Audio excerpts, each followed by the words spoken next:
ज्ञानमूलं गुरुमूर्ति पूजामूलं गुरुपदं मन्त्रमूलं गुरुवाक्यं मोक्षमूलं गुरुकृपा।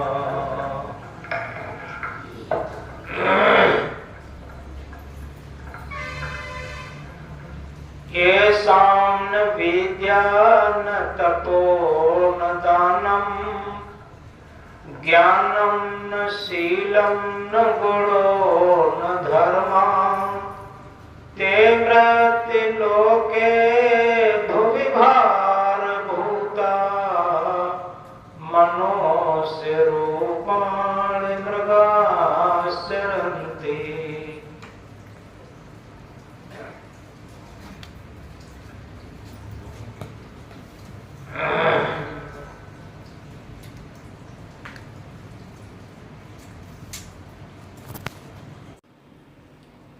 इतनी वर्षा के बाद भी इतने लोग आ गए,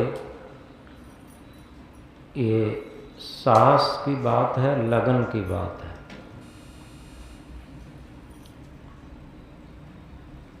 एक छोटी सी बात से शुरू करेंगे। एक जगह एक अंधा व्यक्ति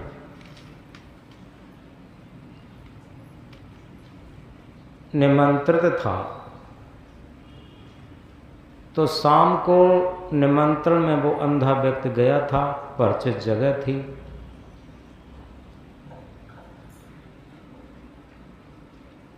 निमंत्रण पाने में काफी देर हो गई, अंधेरा हो गया। तो उस अंधे व्यक्ति ने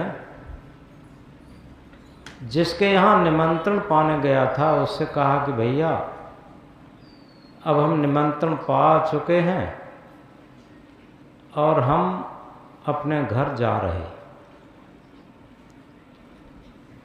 तो जिसके यहाँ निमंत्रण पाने गया था वो व्यक्ति, अंधा व्यक्ति, उस व्यक्ति ने कहा कि भैया अब अंधेरे में मत जाओ, सवेरा हो तब चले जाना, बहुत अंधेरा हो गया है। उस अंधे व्यक्ति ने कहा कि भले आदमी, हमें अंधेरे उजेरे से क्या मतलब, जब हमें दिखाई ही नहीं देता। जब हमें दिखाई ही नहीं देता तो हमें अंधेरे उजेरे से क्या मतलब, हम तो चले जाएंगे। तो जिसके यहाँ निमंत्रण था उस व्यक्ति ने कहा बात तुम्हारी सही है कि तुम्हें अंधेरे उजेरे से क्या मतलब, लेकिन उधर से कोई व्यक्ति आता होगा और उसे भी तो दिखाई नहीं देगा अंधेरे में। तो अंधे व्यक्ति ने कहा ये तो बात सही है, उजेला होता तो उसे तो दिखाई देता, हमें ही नहीं दिखाई देता। उसने कहा कि हमें जाना जरूरी है। तो उस घर वाले व्यक्ति ने जिसके यहाँ निमंत्रण था उसने कहा अगर जाना जरूरी है और जाना ही चाहते हो तो ऐसा करो, एक लालटेन हम देते हैं तुम्हें जलती हुई, और उस लालटेन को लिए चले जाओ। तब उस अंधे व्यक्ति ने कहा भले आदमी, क्या हमारी मजाक करते हो, जब हमें दिखाई नहीं देता तो लालटेन का काम क्या। तो उस व्यक्ति ने समझाया कि बात तुम्हारी सही है, जब तुम्हें दिखाई नहीं देता तुम्हारे हाथ में लालटेन से क्या काम, लेकिन कम से कम उधर से कोई आदमी आएगा जो आंखों वाला होगा, वो तुम्हारे हाथ में जब लालटेन देखेगा तो तुम्हें वो तो देख लेगा कि हाँ ये तो बात सही है कि लाओ लालटेन लिए जाए। तो एक जलती हुई लालटेन उस अंधे व्यक्ति को पकड़ा दी। अब वो रास्ते रास्ते लेकर के चलने लगा। संयोग ये पड़ा कि उसी रास्ते से एक अंधा व्यक्ति वो भी लालटेन लिए आ रहा था। इसी कारण से कोई आँखों वाला व्यक्ति मिलेगा तो वो कम से कम देख लेगा। उसके हाथ में भी लालटेन और इधर से आदमी जा रहा है उसके हाथ में भी लालटेन। अब दोनों एक ही रास्ते से आ रहे हैं, बीच रास्ते में दोनों टकरा जाते हैं। अब जब टकरा जाते हैं तो एक बोलता है कि तुम्हें दिखाई नहीं देता? वो कहता कि हमें तो नहीं दिखाई देता, क्या तुझे भी दिखाई नहीं देता? अब दोनों झगड़ रहे थे, वो कहता तुझे नहीं दिखाई देता, वो कहता तुझे नहीं दिखाई देता। तब तक सहयोग से एक तीसरा आदमी आया। उसने कहा भाई क्या बात है? कि अरे हम लालटेन लिए आ रहे और इसे दिखाई नहीं देता, टक्कर मार दी। वो कहता हम भी तो लालटेन लिए आ रहे, इसे दिखाई नहीं देता, इसने टक्कर मार दी। तो उस दूसरे आदमी ने कहा कि भाई तुम लोगों की दोनों की बात सही है, दोनों के हाथ में लालटेन है लेकिन दोनों को दिखाई नहीं देता। बात यह है इन्हें भी दिखाई नहीं देता, तुम्हें भी दिखाई नहीं देता। दोनों के हाथ में लालटेन है, लेकिन लालटेन से क्या होगा जब दोनों को दिखाई नहीं देता? ये एक कहानी बात समझने की। संत सम्राट सदगुरु कबीर साहब बहुत महत्वपूर्ण महामंत्र कहते हैं कि जाका गुरु है आंधरा, चेला निपट निरंध, अंधे अंधा पेलिया दो को परंत। जिसका गुरु अंधा है, गुरु कौन? जो हमारे अंदर चेतना शक्ति है, आत्म शक्ति है, सत्य सत्ता है, वही सच्चा गुरु है। वो अंधा है किसमें? उसने मन को समर्पण दे दिया और मन की गुलामी में जीवन जी रहा है, इसलिए अंधा है। तो आत्मा रूपी गुरु अंधा है। जब आत्मा रूपी गुरु अंधा है, चेला निपट निरंध, मन रूपी चेला बिल्कुल अंधा है। वो तो अंधा होगा ही, पहले से अंधा है, अब और अंधा हो गया।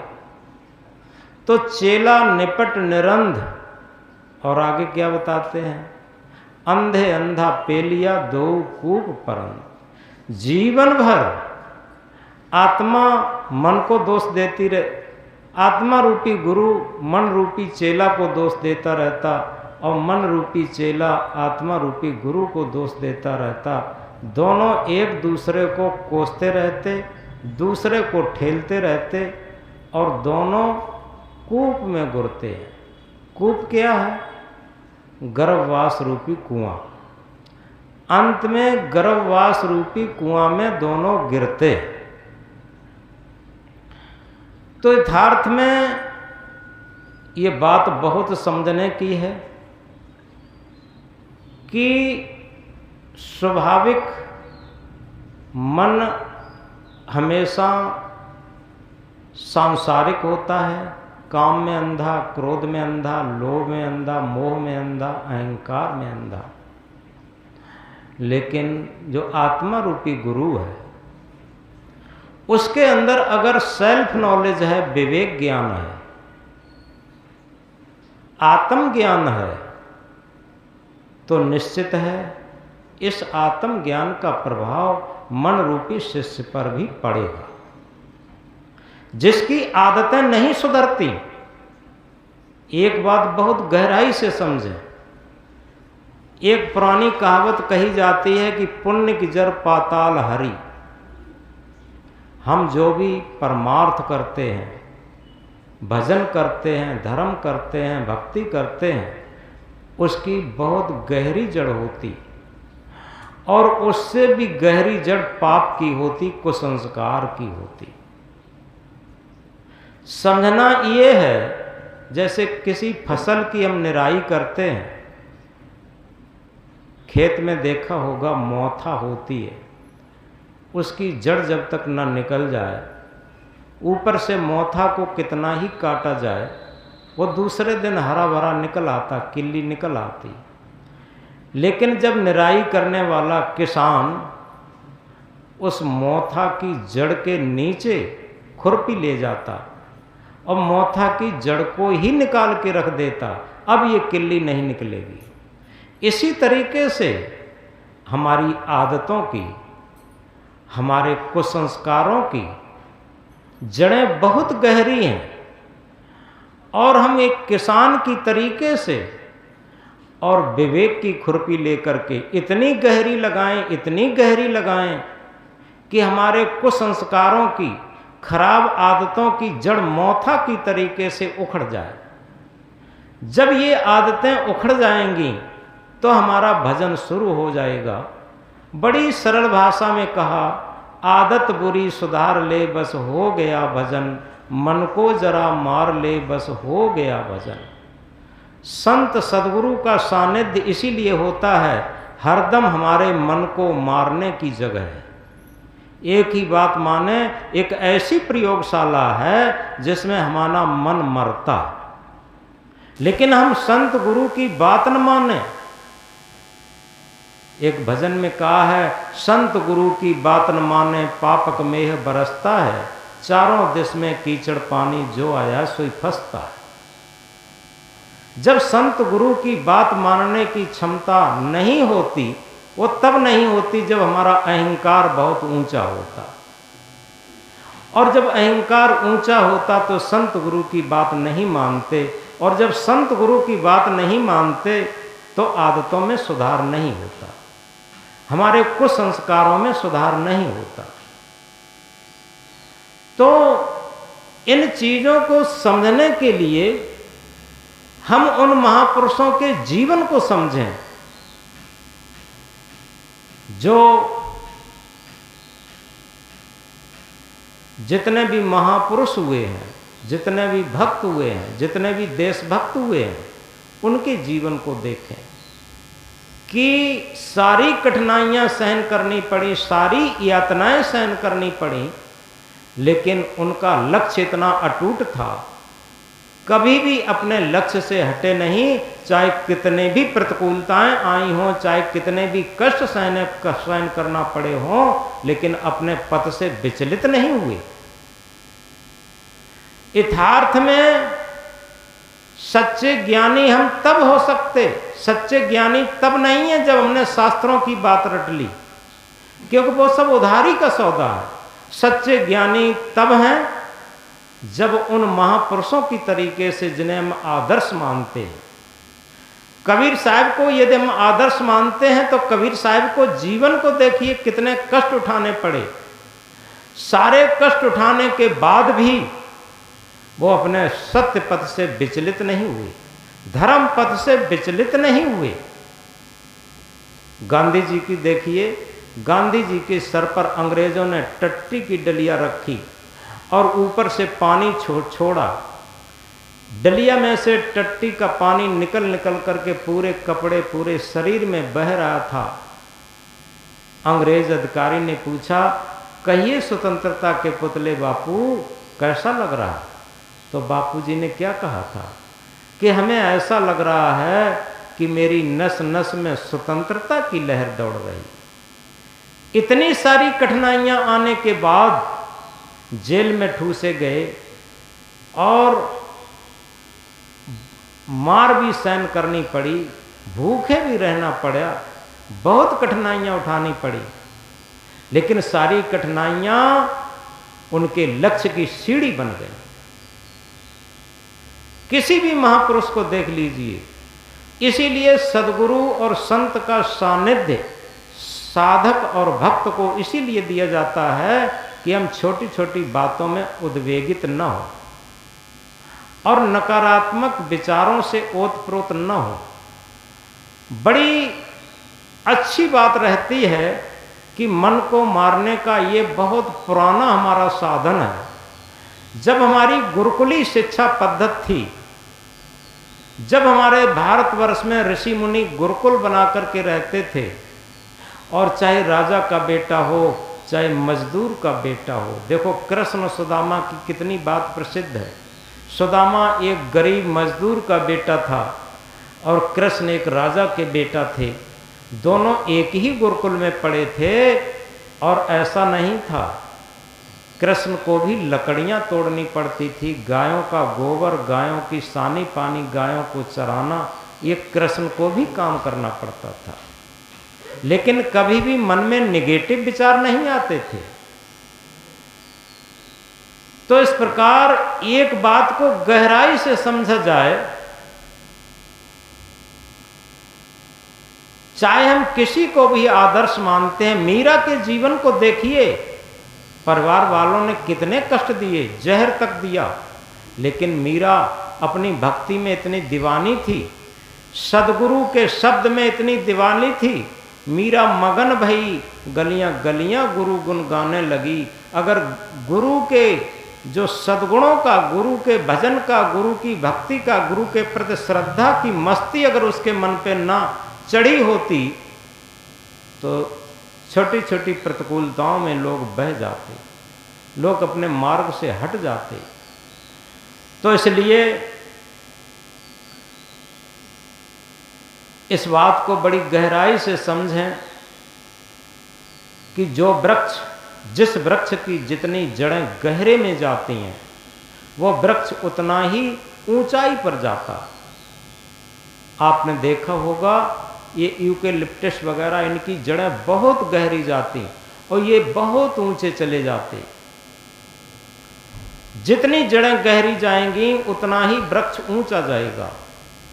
इसी तरीके से किसी महल मकान को जितना ऊंचा बनाना होता है, उसकी उतनी ही गहरी जड़ खोद करके और उसे मजबूती से जड़ को जमाना होता है, तब उस पर बहुत ऊंची मंजिल ले जाई जाती है।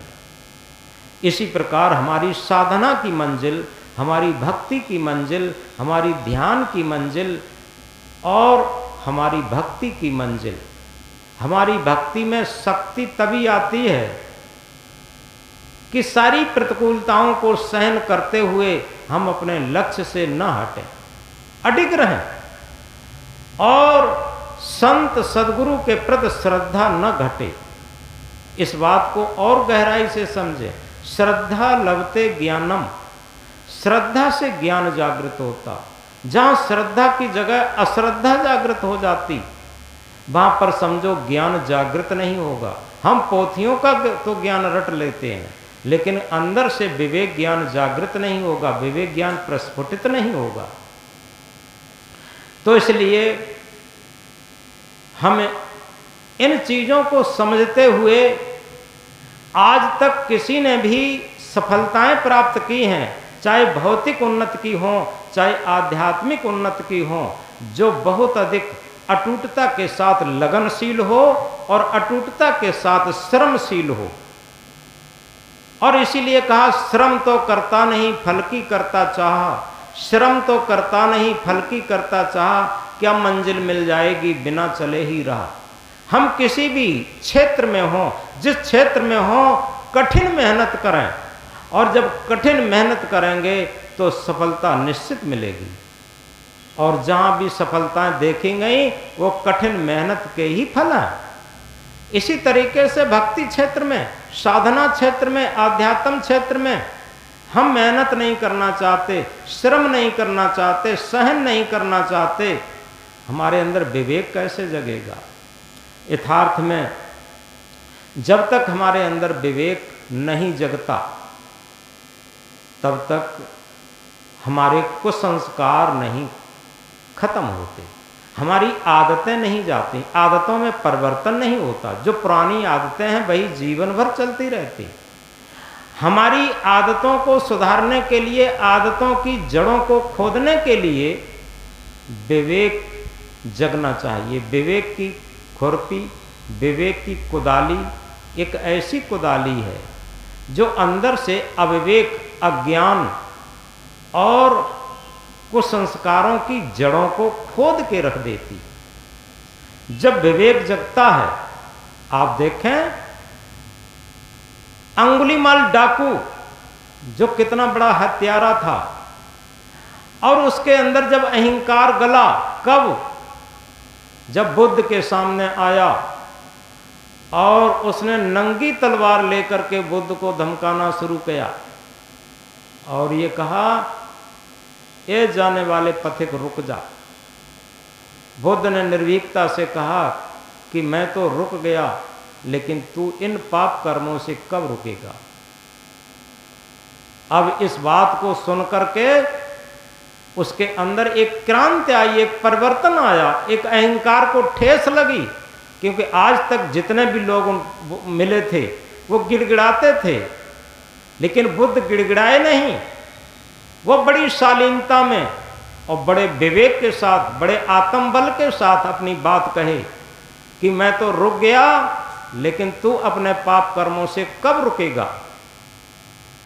तो उसे जब ये बात सुनने को मिली तो अंदर से उस विवेक की बात ने उसके पापों को कुरेदा, उखाड़ना शुरू किया। और वो जाकर के बुद्ध के सामने तलवार को डाल करके और ये कहता है कि प्रभु, मैंने बहुत पाप किए हैं, क्या मैं भी सुधर सकता। तो बुद्ध ने कहा कि हाँ पापी, अगर संकल्प ले ले, आज से वर्तमान क्षण से पाप करना बंद करके और पुण्य कर्म करना शुरू कर दे, धर्म के कर्म करना शुरू कर दे, तो निश्चित है बदल सकता। और इसी के साथ जब बुद्ध ने एक बात कही कि मैं तेरी परीक्षा भी लेने आया, और जहां इस बात को कहा, अंगुलीमाल फिर क्रोध से भड़कने लगा और भड़कते हुए कहा कि क्या मेरी परीक्षा लेने आया, बताओ तो इस वृक्ष को उखाड़ के फेंक दूं, बताओ तो इस पत्थर को तोड़ के फेंक दूं, बताओ तो तुझे इसी क्षण यम सदन पहुंचा दूं। बुद्ध ने कहा नहीं, थोड़ी सी परीक्षा, एक वृक्ष की छोटी सी डाल तोड़ दे। एकदम अहंकार में उन्मत्त अंगुलीमाल एक वृक्ष की डाली तोड़ के फेंक दी और ये कहा कि हो गई मेरी शक्ति की परीक्षा। बुद्ध ने शालीनता में कहा नहीं, अभी तो आधी हुई है, इस डाली को उठा के वहीं लगा दो। अंगुलीमाल उस डाली को उठा करके वहीं चिपकाने लगा, लगाता रहा, लेकिन डाली वहां न लगी। कितना भी अहंकारी हो, जब असमर्थता आती है तब उसका अहंकार गलता है। तब अंगुलीमाल अंदर से गला, अहंकार गला और नम्रता से बोला कि प्रभु ये तो नहीं लग रही। बुद्ध ने कहा कि जब एक छोटी सी डाली तो तोड़ के नहीं लगा सकता, कभी किसी मक्खी को जिंदा करके जीवन दान दिया है, कभी किसी मरे हुए प्राणी को जीवन दान दिया है। तो उसने कहा कि नहीं, कभी किसी भी प्राणी को जीवन दान तो नहीं दिया। तो बुद्ध ने कहा तू बहुत बड़ा कायर है, क्योंकि ये मारने का काम तो छोटा बच्चा भी कर सकता। तू अपनी आदतों को बदलने का काम कर, तू अपने जो पाप कर्म किए हैं उस पर प्रायश्चित करके और इनकी जड़ों को उखाड़ने का काम कर, और तब तू महान होगा। किसी प्राणी को मारना महानता नहीं है, वीरता नहीं है। अपनी आदतों को मारना वीरता है। अपनी मन इंद्रियों को बस में करना ये सबसे बड़ी वीरता है। अगर वीर बनना है तो अपनी मन इंद्रियों को मारो। तो इस तरीके से जब अंगुलीमाल को ये बात समझ में आई, उसने कहा कि प्रभु मैंने तो बड़े पाप किए हैं। बुद्ध ने कहा चिंता मत करो, पापी भी बदल सकता है अगर वो प्रायश्चित करके और उन आदतों को कभी रिपीट ना करे, उन आदतों को दोबारा कभी उन्हें प्रयोग न करे। तो अंगुलीमाल बदल गया, रत्नाकर हत्यारा डाकू बदल गया। कितने लोग बदल जाते, लेकिन जो लोग अपने को अहंकार में ठसाठस रखते हैं, जो सोचते हैं कि हमें बहुत बड़ा ज्ञान है, यथार्थ में ज्ञान उसे कहते हैं कि निरंतर अपनी आदतों में परिवर्तन होता रहे, निरंतर अपने कुसंस्कारों को गलाता रहे, अपनी जितनी भी कुसंस्कार हैं वो खत्म होते रहें और अच्छे संस्कारों का प्रवेश होता रहे। अपने अच्छे संस्कार, क्योंकि दुनिया में सबसे बड़ा धन है अच्छे संस्कार। इसीलिए सदगुरु ने कहा, उठता है विचार तो उठता है आदमी, और गिरता है विचार तो गिरता है आदमी।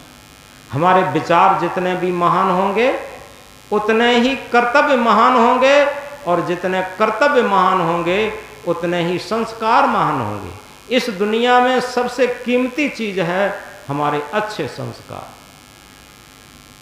अच्छे संस्कारों के समान दुनिया में कोई धन नहीं है। इसीलिए हमारे पास बहुत अधिक धन है कि नहीं कोई कीमत नहीं रखता, लेकिन अच्छे संस्कार जिस व्यक्ति को, जिस परिवार को, जिस समाज को, जिस राष्ट्र को उन्नत की तरफ जाना है, महानता की तरफ जाना है, जिस साधक को, जिस भक्त को महानता की तरफ जाना है, तो एक ही सूत्र है कि अपने विचारों को महान बनाए। जब विचार महान हो जाएंगे तो कर्म भी महान होंगे, और जब कर्म महान होंगे तो संस्कार महान होंगे। इस तरीके से महानता की शिखर पर पहुंचने के लिए हमारे संस्कारों की पूंजी, अच्छे संस्कारों की पूंजी बहुत बड़ा धन है। इसलिए हम याद रखें कि जीवन में हम कभी भी हताश और निराश न हो। मकान कम है, धन दौलत कम है, पद प्रतिष्ठा कम है, कोई बात नहीं, हमारे अच्छे संस्कार कम नहीं होने चाहिए। हमारे जितने अच्छे संस्कार होंगे वो हमारी बहुत बड़ी पूंजी होगी।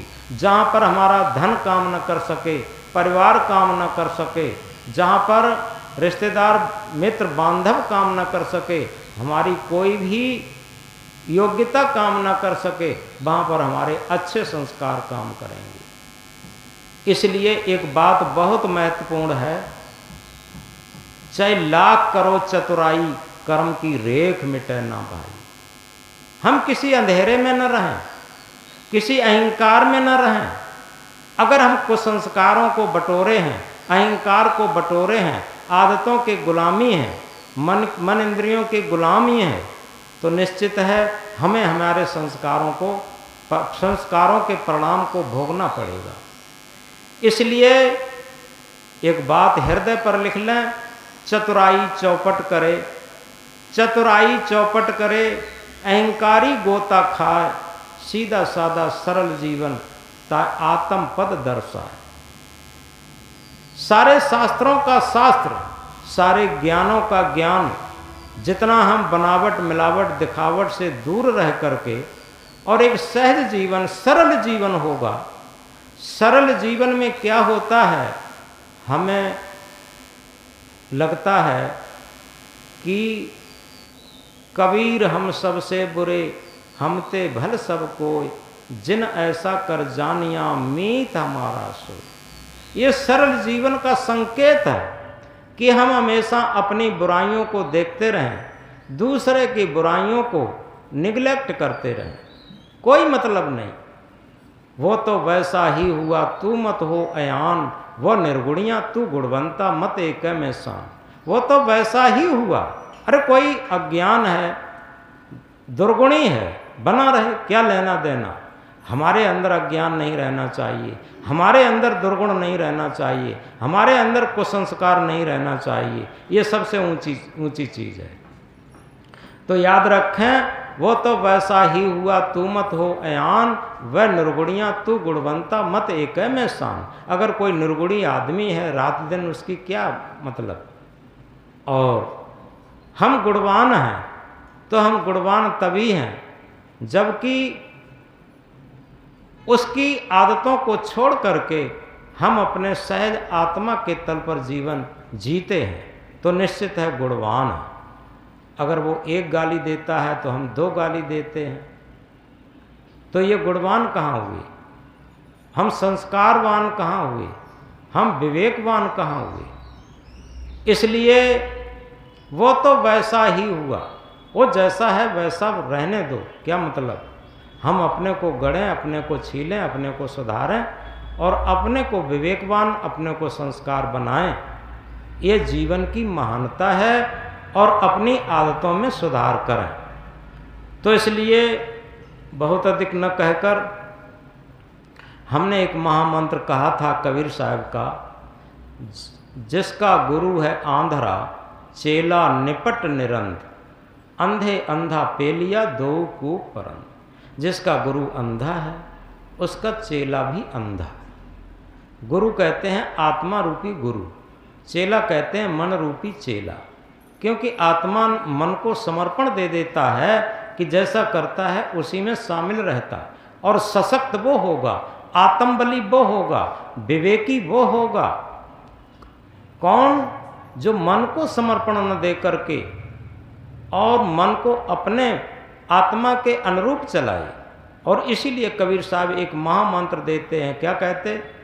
मन के मते अनेक हैं,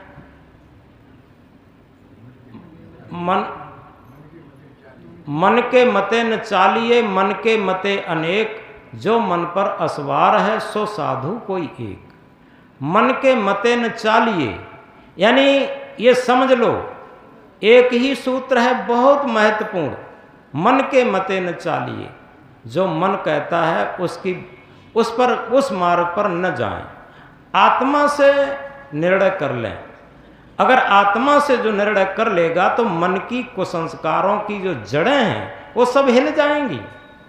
याद रखें एक ही सूत्र है, अगर आत्मा की बात को मान करके हमारा मन चलने लगेगा तो सारे जन्म जन्मांतर के कुसंस्कार खत्म होंगे, सारी आदतें खत्म होंगी और हमारा भजन भक्ति सार्थक होगा। तो इसलिए इन थोड़े शब्दों के साथ सत्संग आज का विराम लेते